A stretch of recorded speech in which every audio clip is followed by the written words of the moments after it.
Welcome back, MTG Joe here. It's a new season and we are going to be trying out some new decks. So this is going to be an Explorer Best of One video and we're trying out a Dimir Rogues list. And this is a deck in Pioneer that's been picking up in terms of popularity. There's a lot of different configurations how this deck can be built. Some are going more flash oriented, some are going with Shieldrids, some are going with invasions of Amonkhet. I built this version, or I kind of configured this version, if you may, more for the best of one meta. Within best of one, we have to consider that there's Greasefang combo, there's more aggressive decks. We need to be able to kind of answer. So I preferred more of a flash version. And I actually like this version because it's got some Urtise, which is flexible as a counter spell, and then just a surprise blocker or a destroy spell. So it's got a lot of flexibility to it on the top end. We have a rogue package that we had in standard, Thieves Guild Enforcer, Soaring Thought-Thief. We also have Brazen Borrower. I like going for Borrows in this version just as another way to, like, say, bounce a Greasefang or whatever it may be to kind of get that tempo element. Nighthawk Scavenger for the more aggressive matchups. We're able to have a lifelink body, try to race in the creature mirrors. And then we got the new printing, Faerie Mastermind, of the World Championship awarding deck in the likeness. I think it was Yuta, if I'm not mistaken. Flash flying, whenever an opponent draws their second card each turn, you draw a card. So think, they're playing Fable the Mirror Breaker, they cycle a blood, you flash this in, you draw cards. It's also a late game, you could just sink mana into it, get some value. It's a nice other effect to come in. And then we have just a bunch of removal, fatal pushes, go for the throats, drown in the Loch, again, counterspell or removal, Thoughtseize to attack their hands. And then a couple copies of Kaido Suzuki as a way to get some card advantage for the deck. We got utility lands, we got an improvement on the mana base as well from standard time. Got the pathways, got the fast lands, got the pain lands, and the Watery Grave as well mixed into there. Some Hive of the Eye Tyrants. The one card we might want, and as we play some games, is a copy of I forget. Cling to Dust.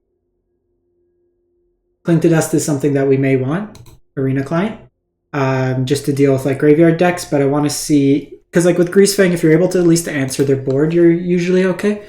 So I want to see how this plays out. So keep in mind, this is version 1. We will try out a couple different builds if needed, but the more we're winning, we'll keep it up, and then we'll kind of configure. I'm curious to see what the meta kind of revolves around. The thing too is if we do see an uptick in rogues, having Cling to Dust in your deck helps in terms of a Mirror Breaker. They're naturally milling you, so it's a way to kind of combat it against that, which is usually pretty nice way to be. So this hand looks good. Opponent goes first. We could have both these up on one. Brazen, lots of interaction. And the thing is we got like the cool arts. So play those Galaxy Watery Graves. Okay, so that could be Greasefang. Most likely. So Brazen Borrower is probably the pick for them.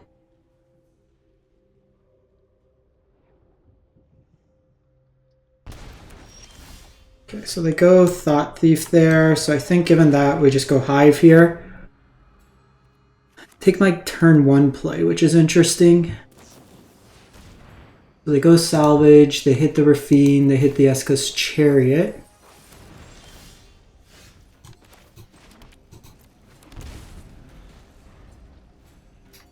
So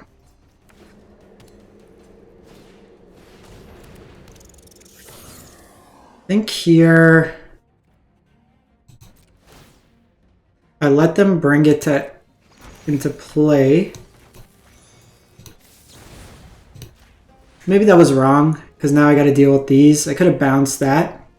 A good first start to see how this plays out. This was my concern with Fatal Push. It's not great against the actual like combo element, and this hand's just not drawn anything.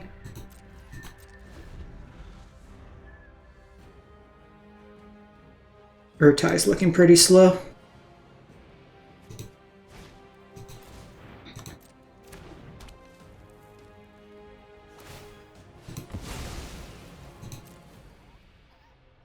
So we see Mutt in the yard.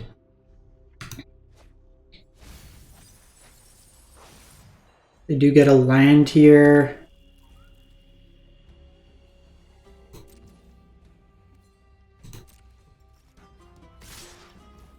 think we're just taking it, flashing in Brazen, seeing if we could potentially race. Okay, so we do have Drown in the Loch, so that gives me access.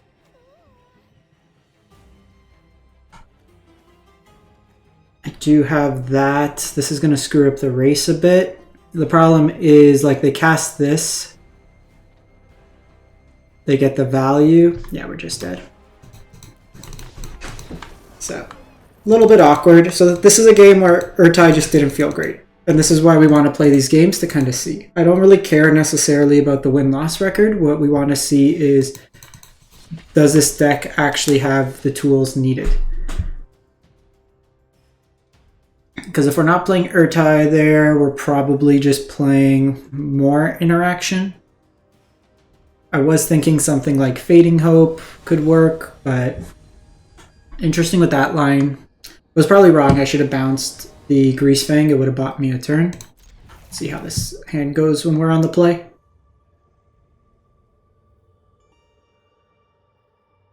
Because if I bounce Greasefang, then I can at least try to race them in that regard. Buys me a little bit of utility. Show me your secrets. Well, Go for the Throat is not going to be doing anything in this matchup.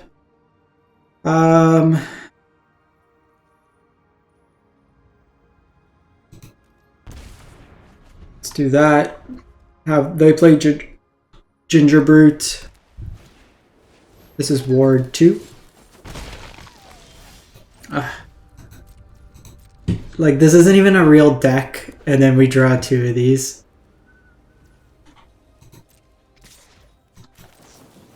It's kind of frustrating. So they could pay 1 here, but the nice thing here is it does tax their turn. So they have to decide, do you want to get the block in? We eat there. Okay, line there is good. We get closer to paying the ward.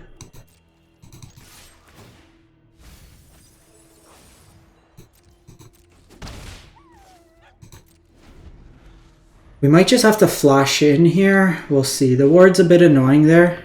Ooh, okay, at least it's a target. Lets me go for the Throat them here. Okay, they did draw a Portable Hole.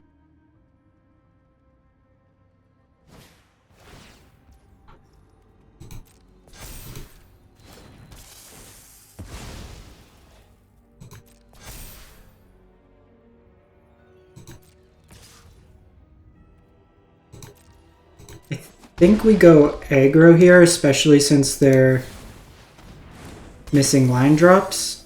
And then the Scavenger is nice, it'll help us race.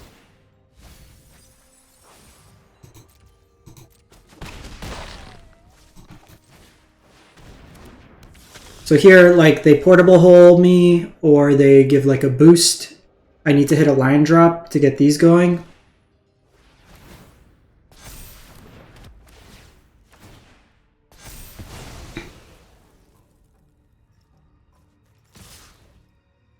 Could be right to trade, but we're probably just better off going in for attacks. Okay, that's good.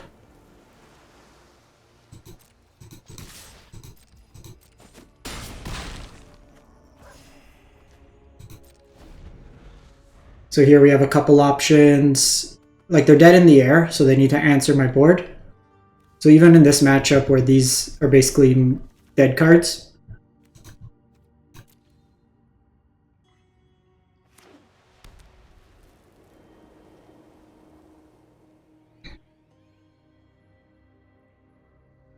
So they technically are still alive.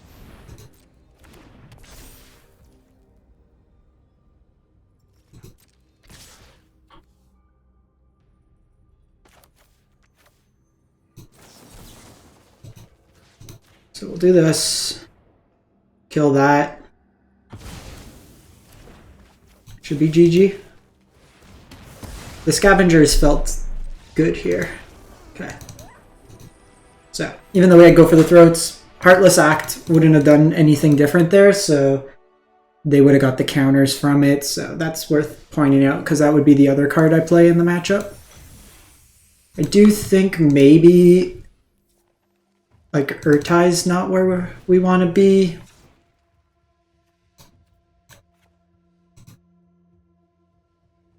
I'm going to try the Cling to Dust, because the Cling to Dust also are card advantage in a way. And life gain. So it's got some utility, all things considered. I think Urtai's better like against blue-white control. But we're already probably okay against blue-white. We're not the counterspell heavy version, but we can mill over some of their win conditions. We have flash, so we can play on their turn. Alright, hand looks good.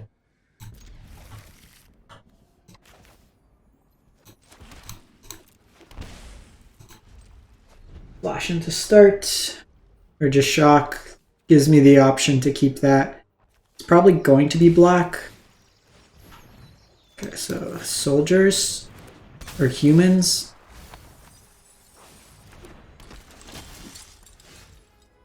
I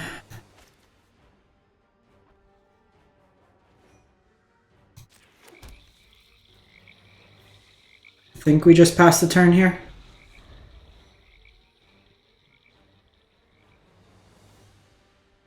I don't want to trade my Thieves Guild for this recruitment officer because it's going to enable both Drown and the Loch.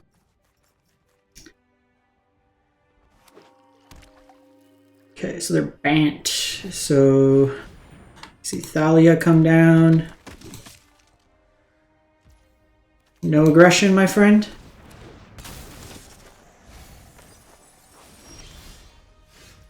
Okay, so we do have Cling to Dust here.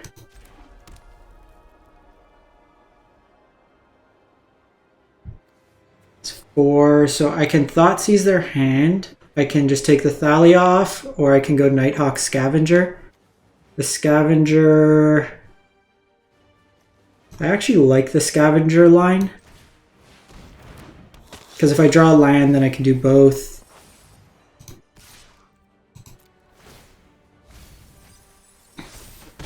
And to be honest, I'd rather hold this up for the following turn, for the Collected Company turn. If they kill my Nighthawk, or they exile it, then I have access to kill here.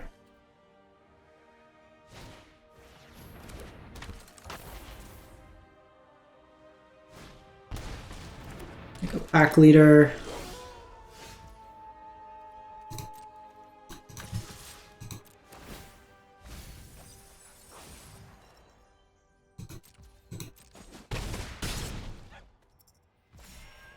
So we'll just pass the turn here.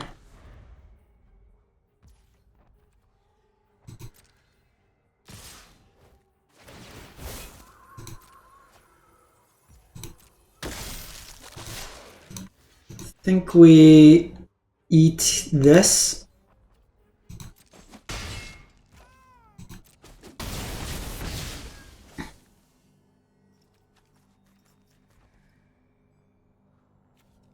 I can also just Cling to Dust for a card if needed. Yeah.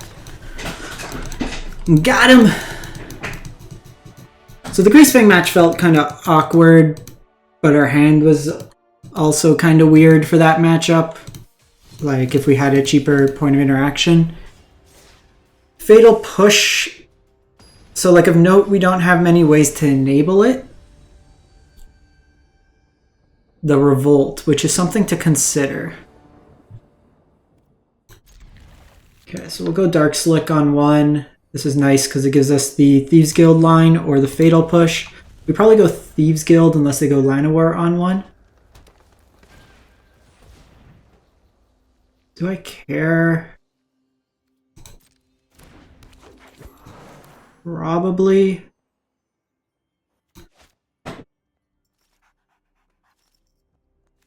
I think I race.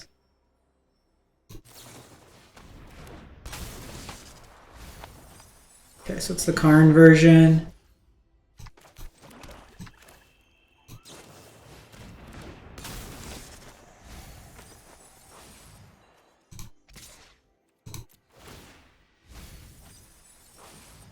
Like if they want to trade their elf here, I'm happy. I've already hit 2 Karns and a Storm the Festival.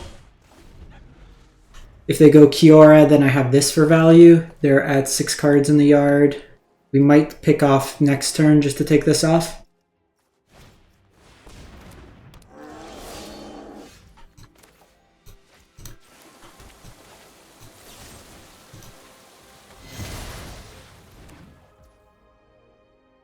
So that's 7. So that'll put enough in there. They can't Kiora this turn.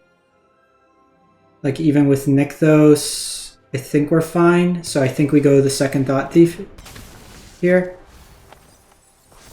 Just because it gives me the boost.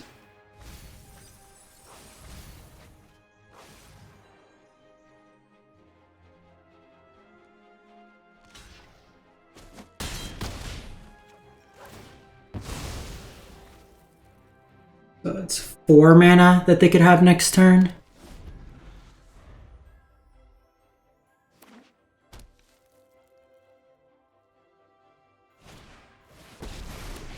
So this is actually pretty good because I can draw. Kind of a big deal.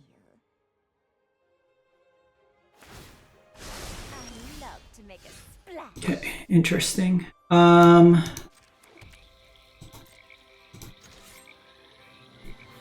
Okay, so I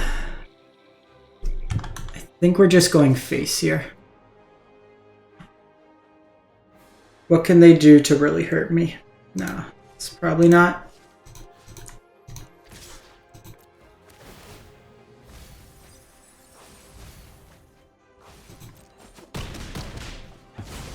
Tides always rise again. The fact they down-ticked there to untap bodes pretty well. Like, they let me kill it. Like, if they kept it at 7, I probably wouldn't have attacked.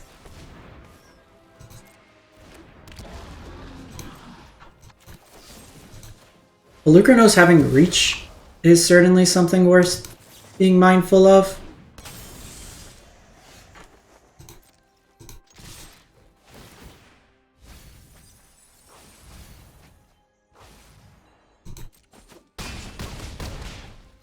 So we should be okay. Even with a Cavalier, I can do this. I can draw 2 cards, so we got some options.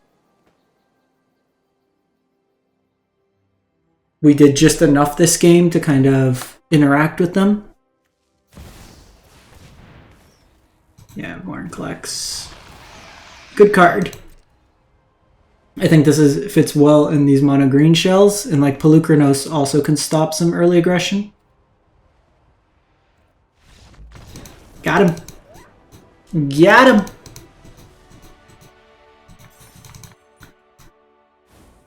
It's pretty much just what we have to do. Couple tempo plays. Going more aggressive there paid off for us. Where we were able to just put that pressure. I think if we killed the elf on 1, we're always playing a little bit further behind. Mind you, they wouldn't have turned to 4/4, so it's an interesting consideration. Like, do you go more aggressive? Hand looks good. Keep.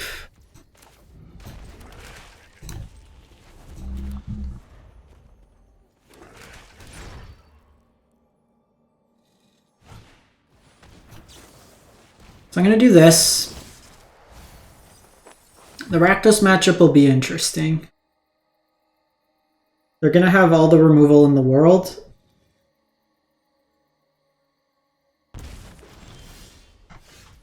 Professional Magic the Gathering player. Love a land, though. 3 cards in yard, I could counter something, which is nice.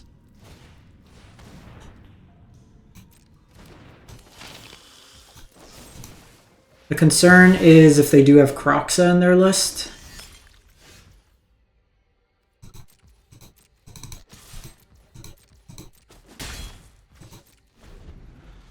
See what they do here. I might need to counter like a Fable here. Trespasser. Do I care about Trespasser? Probably.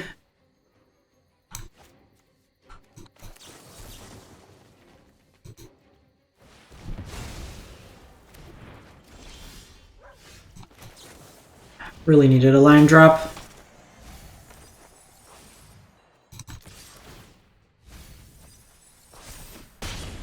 Usually they play at most 1, maybe 2, but most of the time 1.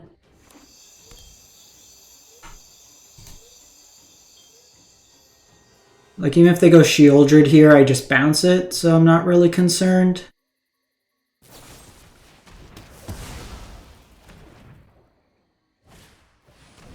Okay, Bankbuster's slow.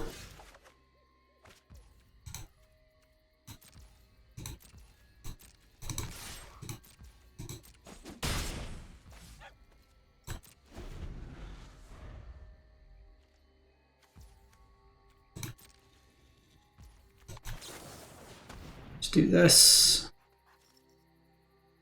They most likely have removal, but I'm kind of stuck without this line drop. Getting another go for the throat's pretty nice. Do they have another fatal push? Okay.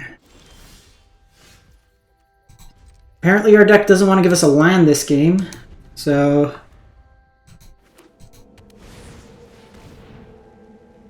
they can activate the bank bus.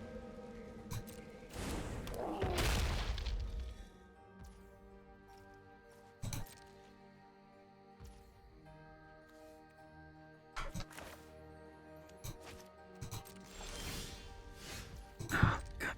Probably should have countered that.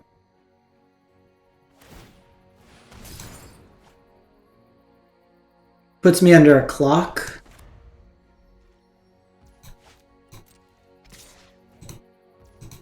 We lost this game from lands. I needed a third land. If we were able to flash in any of these, we're in a much better spot.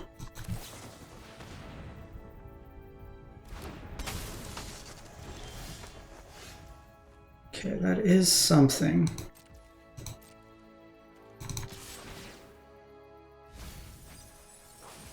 They did hit Kroxa.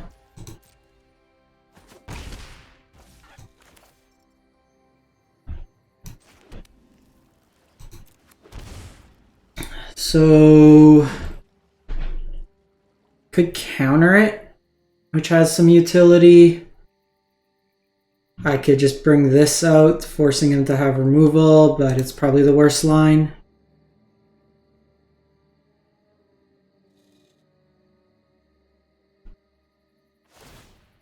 What have we seen out of the opponent? 2 go for the throats, only 1 push so far. Problem is they likely have another stomp as well, which makes this worse.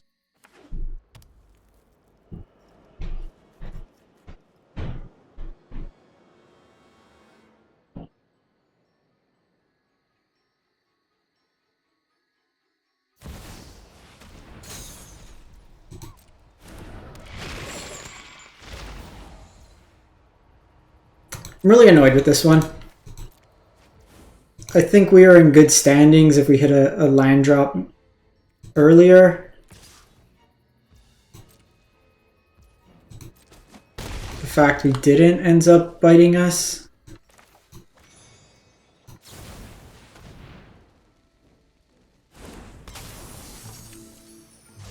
We see the stomp most likely. Just go for the throat. Yeah, we're going to be too slow. You would have been helpful many a turns ago.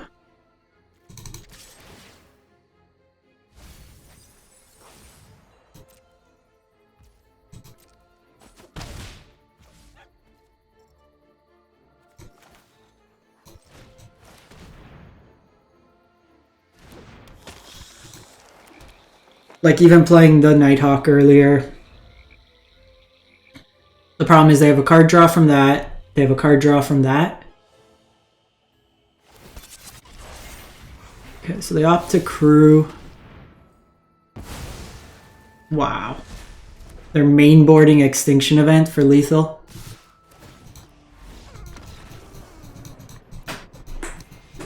Like the exact sequence.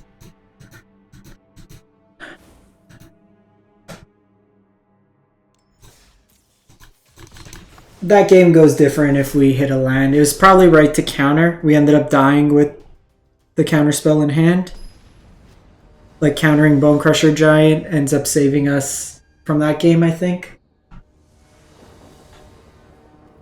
But the game ultimately came down to us not drawing. So I actually think this hand, the way it's composed, I want to Thought-Thief on one, or Thieves Guild. So go 1, depending 2, and then double spell on 3. This being a pain line's a little annoying.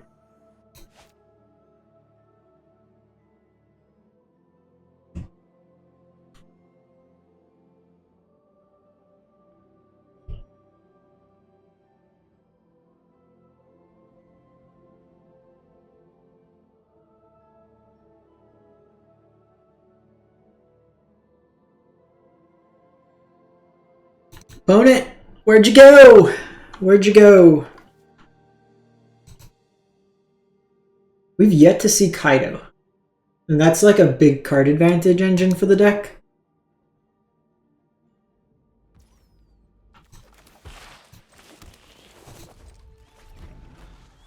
There is a line to Thoughtseizing.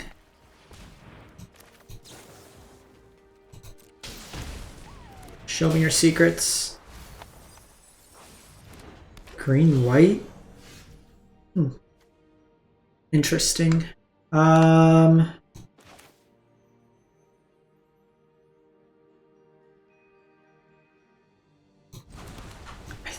think the line is still the same this turn.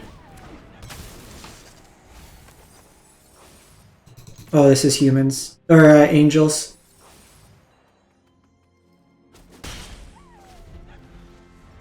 Angels will be an interesting one. The bounce isn't as good.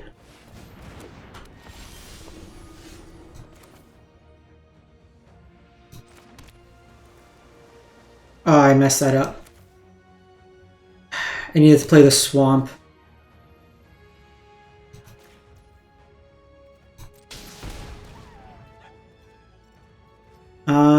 So it's probably getting rid of Skyclave Apparition. That's 7.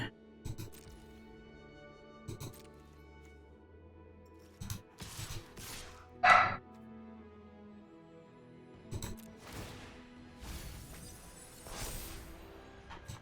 think we're just doing this because they don't have Coco.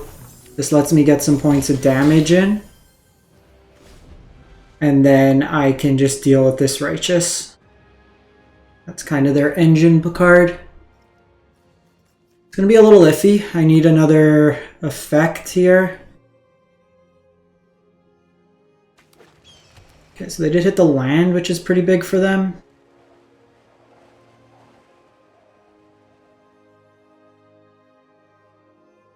They were short the double white.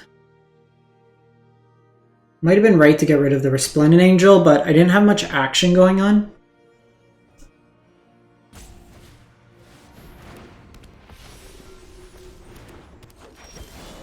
Okay, that's actually great.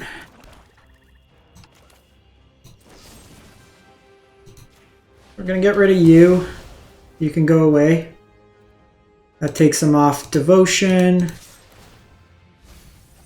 Oh, Coco off the top is such a good thing to hit.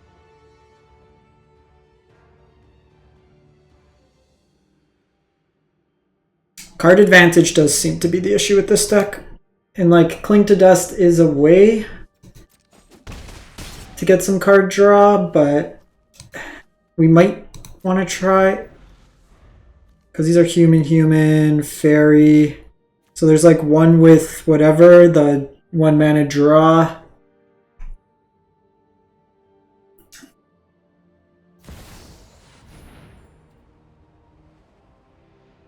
I think that's fine.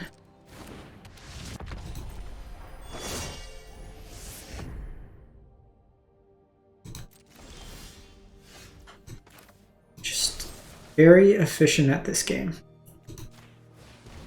Get you out of the way. Honestly, like the way their hand is, if they want to trade the 2 elves for my Thieves Guild. I'm fine with it because it takes them off the mana that they need. So I don't like these elf versions. You lose some density of like spells. They are playing pretty greedy. Like at the end of the day, you don't have too many angels if you're also playing the Skyclave, because they usually play 6 elves. I'm guessing 2 to 3 Skyclaves. We've hit 1 Skyclave so far.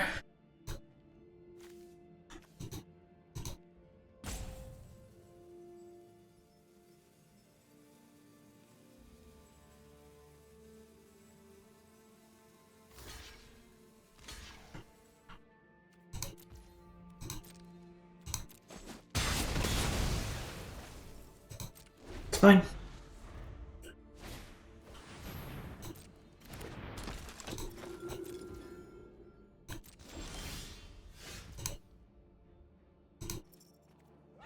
One wants to GG, they can GG, but just hold up. Right, we're good at hitting off. You know what? Actually makes sense here. Does it? Nah, let's just wait. Depending what they do.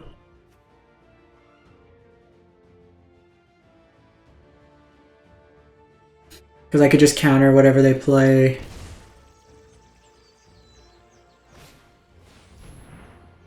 Okay, so I don't care about Bishop of Wings. We counter whatever this spell is.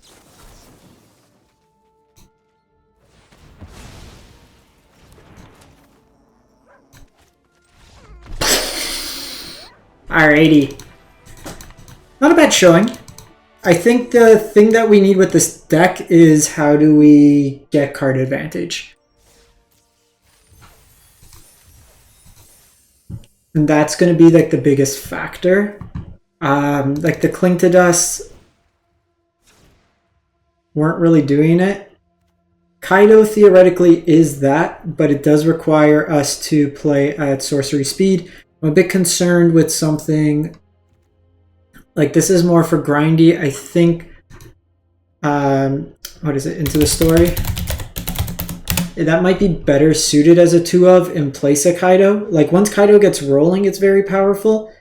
However, we're not, like, do you play more copies of it? I don't know. Like, doesn't seem superb in that sense. Like there is the Invasion of Tarkir, which does replace itself. It enables the mill, gives us a target to attack as well, or Invasion of Amonkhet as another option. So we have the Invasion. Where'd you go? So this also lets us copy something in their graveyard, so we get some value. So there's some consideration in terms of what we can play. What do you do? Enters battlefield, draw 3, then discard a card. It's too slow. Like part of the problem is like you want it at instant speed, and you don't want to necessarily play opt. Into the Story provides you some good card advantage. So there is kind of those elements. You are kind of a tempo-y style deck where you do want some value. There's like one, I think it's like one with future. It's like the draw 2 with the cost reduction. What's it called? Of 1 mind. So it costs 2 less if you control a human and a non-human. So it's like Vampire Rogue, Fairy Rogue, Fairy Rogue. So you have a couple humans. It's just not consistent enough, I think, to be like super used. In Historic, you'd have access to like Archmage's Charm, which is good. But I think, like, there's Chemist's Insight, there's 2 mana to draw 2 is interesting. Stern Lesson. The thing is, Stern Lesson doesn't even provide you net card advantage. That's the concern. You're basically just looting at that point. Similarly with this, you got to discard an enchantment, you got to discard an artifact. You have to discard a basic. So there is like hieroglyphic that might be useful, but at the end of the day, we're looking for something that would effectively provide 2 cards. So let me know in the comments if you have any ideas, but Let's check how we did stats-wise with the deck.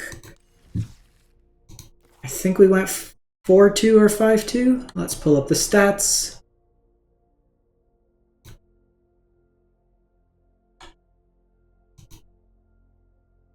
Did it not pick up? Well, stats didn't pick up, but we'll catch it later. In any case, thanks for watching, everyone. Hope you have a great one and stay safe out there.